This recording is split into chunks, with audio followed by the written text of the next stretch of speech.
Shalom Talmidim. In this video on Jonah 4, 6 through 11, I just want to hit a number of highlights from the translation that I saw a number of you struggled with or that seem relevant to point out. Because there's 6 verses, I can't cover every word in every verse, or the video would be like an hour long and no one would watch it. So in the effort to try and make it accessible, I'm going to just try and hit a number of the highlights. You noticed, I'm sure, as you did your translations, that there are a number of infinitive forms in this passage. And we have an infinitive in each of the three, with each of the 3 inseparable prepositions. And if you'll remember back to the infinitive video that I posted and the description in the notes and explanations page, that each preposition nuances the meaning, really nuances the relationship between the action being described in the verb and its relationship to time. Or in a sense, the relationship between the action and how it unfolds in time, or how the speaker is connecting that action to time in a particular way. And that's really governed by the preposition that's used for the infinitive construct. And we have each of them. So here there are 2 examples of lamed infinitive. We've got lihiot and lehatzil. Here is a pa'al or kal infinitive construct. You see that because of the hirik beneath the lamed from the root hey yod hey. The ot ending is the result of it being a lamed hey verb. A verb with hey as the final root consonant. In the infinitive construct, lamed hey verbs, the final hey turns into that holam vav tav. So to be. The lamed means to, the preposition means to, and the verb means be, to be. So the relationship between the action and time is incredibly broad. Here we have a hifil infinitive, lehatzil. See all the primary indicators of the hifil. The hey with a patach is in the imperative, and the infinitive, you have a hey with a patach, and in it actually follows perfectly the imperfect vocal pattern. So remove the preposition, the hey, just replace that with a prefix, and you've got your imperfect form, yatzil. So lehatzil, hifil, of course the hirik yod there too. To deliver, to save. Okay. So again, the lamed makes it just a very generic connection with time. Now here we have a beit infinitive. You can see again the holam vav tav ending, and so that's an indication that the final root consonant is a hey, which means that the root is ayin, lamed, hey, and the beit on the beginning here is changing the relationship with time a little bit. So instead of to go up, which if this was a la'alot, it would be to go up. Here the beit means in, when, with, and the sort of roughest way, but I think perhaps most helpful way to think about the relationship between time being created is in the going up. So have this idea of in, or when going up. So it's describing a period of time, the period in which the action was happening. So it's a slightly more reduced, slightly narrowed, slightly more specific location of the action in time, or relationship between time, than there is with the lamed. So this actually works well as a construct, right? It's an infinitive construct. In the going up of the dawn on the next day. In the going up of the dawn, hashachar, the dawn, la mahorat, literally to the next day or to the morrow, but in the going up of the dawn on the next day. The sun, the tola'at struck the kikayon. Okay, and then our final infinitive here, infinitive construct, has a kaf. And a kaf, if you think of lamed at the top of the funnel, it's very, very general broad. Beit is halfway down the funnel. It's defined to a duration of time. And then kaf is at the bottom of the funnel. It's the moment being described.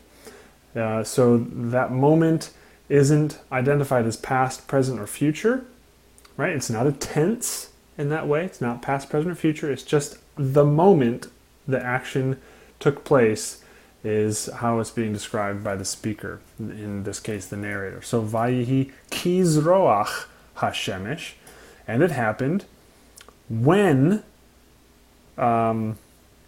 shining the sun. So when the sun rose, zarach can talk about the moment of the sun rising. Or it can talk about just its shining, sort of radiant shining. So, and it happened as the sun shone, as the sun rose. God appointed a wind from the east, an easterly wind that was not entirely sure what this word means. Sultry, quiet, but if you go to the Middle East, you experience. You don't need to know what the word means because you feel it. The wind itself can, at times, be insufferable when it's so beastly hot. Okay, so this is describing the moment the sun is shining on Jonah. Okay, so all of these things converge on Jonah. The plant withers, the sun shines, the wind comes, and Jonah becomes faint. And here we have this curious phrase, Vayish al et nafsho lamut. And literally, and he asked his nephesh. This et is the direct object marker. It's the recipient of the action. So he's asking his soul. He's like talking to himself. He's requesting that his soul would die, or his nephesh, not soul. You know what nephesh is. So vayish al et nafsho lamut. He asked his soul, his nephesh, to die, saying, and he said, Tov moti me hayai. Now, a number of you were confused by this in one or both of two ways. So, tov is good. Moti is the noun death. Mavit. Mem kametz, vav, segol, tav here. That's how it would be spelled. Mavit. But when you have this suffix attached, here we have a first common singular suffix, that hirik yod, possessive suffix, death of me, my death, then for some odd reason, I actually don't know why, the vowel pointing changes with the addition of the suffix and it becomes mot, which is its root, mem, vav, tav. Okay, so tov, moti, good, my death, and then the preposition mean, where the noon has been rejected as a dagesh forte in the hate, so it compensatory lengthening, or it tsererizes the hirik, which I think is quite a nice turn of phrase. It lengthens the hirik from a hirik to a tsere. Me, from, hayai, this is the word Hai, life, and a Hirik, what would be a Hirik Yod. But because it's Yod Yod, and it's a plural, Hayim. Hayim is the word life as well. And so perhaps this is a remnant of the plural. The comet's Yod is, so again, good, my death, from my life. Now, when you have a qualitative adjective, which is describing the quality of something, right? Qualitative, like tov, it's describing a quality, the quality of goodness. When a qualitative adjective is paired with the preposition mean, then a comparison is being created. Okay, so tov, a qualitative adjective here, tov, joined with mean, then makes the mean be translated not as from, but than, T-H-A-N, than. It sort of forces you to translate the adjective in a comparative way. So better instead of good, right? Better my death than my life. Better my death than my life. Tov moti me hayai.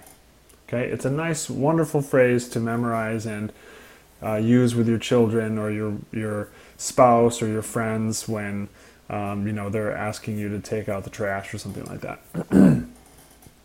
Okay, let's see. Okay, now here in verse 9 is another complicated phrase. Hahetev hara lecha al hakikayon. This is God now. God speaking to Jonah. After Jonah said, Tov moti me hayai. It's unclear whether Jonah knew that God was listening in on his conversation with his nephesh, but nevertheless, here God is, and he asks him. How do I know that he asked? Well, this hey with a patach on the beginning is the interrogative particle. It's not the definite article, because verbs can't take the definite article. The only verb form that can have the definite article is the participle, because it's half verb, half adjective. But infinitives can't take the definite article. So this is an infinitive absolute of the he feel. The root is yod, tate, bait. Most of you got that. But here the interrogative particle is saying, what follows is a question. So it isn't dictating the way that you frame that question. It isn't saying you have to add the word why, or you have to add the word what, or something like that, or anything. It's just saying, frame, this is a question that follows, so you have to frame it that way. And the word means to do good, or to be good. And so you could say, let's just take the specific words. So question, to do good. Hara is a really interesting word. It means to burn with rage, to burn with anger. It's really talking about this heat. It's like when you get mad and your face goes red, your brain gets hot. It's really describing that sort of physiological reality. It's like the burning anger. And this is a third masculine singular. So God is speaking directly to Jonah, but with a third masculine singular. Okay? So question, good, it burns to you concerning the plant. So how do you frame that as a question? Is it good for you to burn with anger, or to be enraged, or to be red hot mad about the plant, perhaps, is one nice way of framing it. Is it good for you to be angry about the plant? And the answer corresponds with the question. Okay? So it's the infinitive absolute without the interrogative particle. So it's just a statement, not a question. And the same construction, third masculine singular, hara, but instead of lecha with a 2ms suffix, it's a li with a 1cs suffix, me. And then it doesn't fully parallel, but the end gives it a twist that connects back up to what came before, tov moti mehayai. Heitev, it is good. So if we frame this, is it good? The response just flips the first two words in English, which is nice because it mirrors the structure of the Hebrew. It is good for me to be angry unto death. Or, you can play with the specific language of how you want to put that. But that's what's happening between these two, which is just great. It's just great rhetorical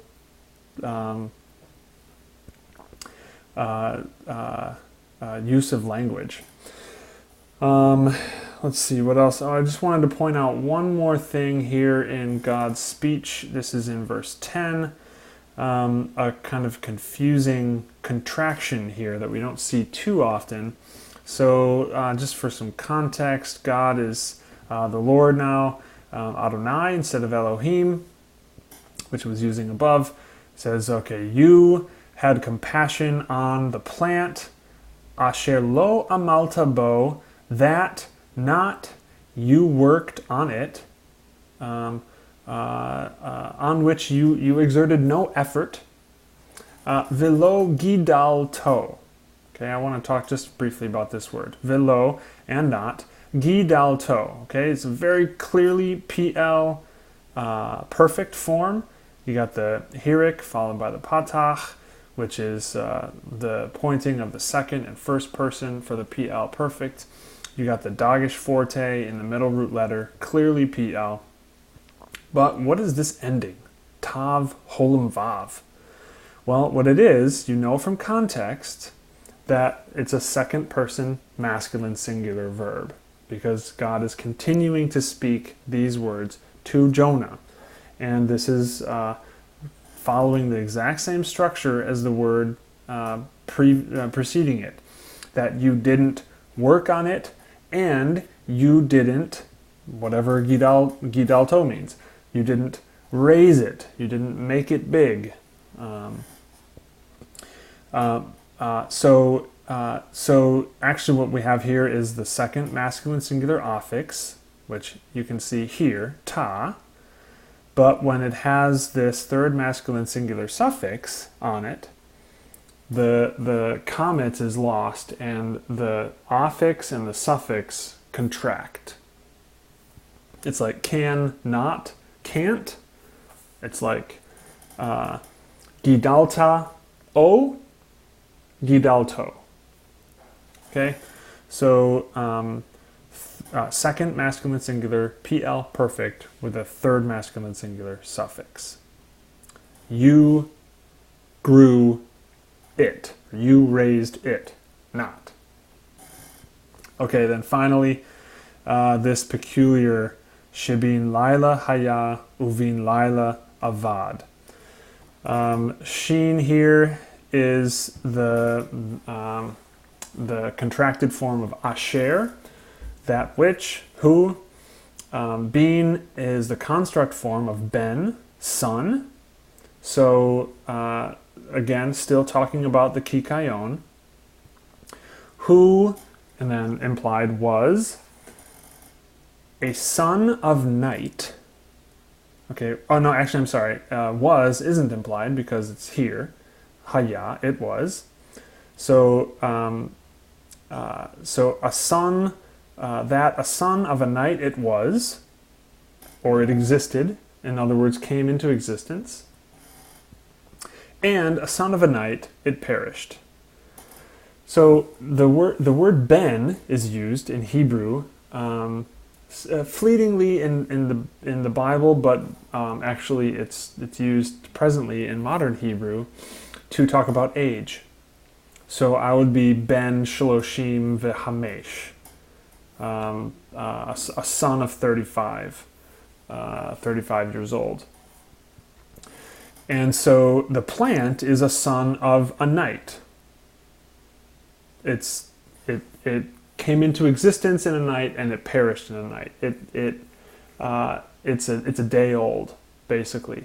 It's here today, gone tomorrow, kind of construction. So basically, the Lord is saying, you had all this compassion about something you put no effort into, and you didn't raise it. It appeared in a night and it disappeared the next night. But then, so here our vav, va'ani, isn't an and, but a but. It's an interjection. It's making a contrast with what was the direction God was going before. So, but I can't, or I ought not have compassion on Nineveh, this great city, right? And it goes on from there. Okay, well, I hope this is helpful for you. And again, as always, send me questions online if you have any. And good luck writing your papers. Shalom.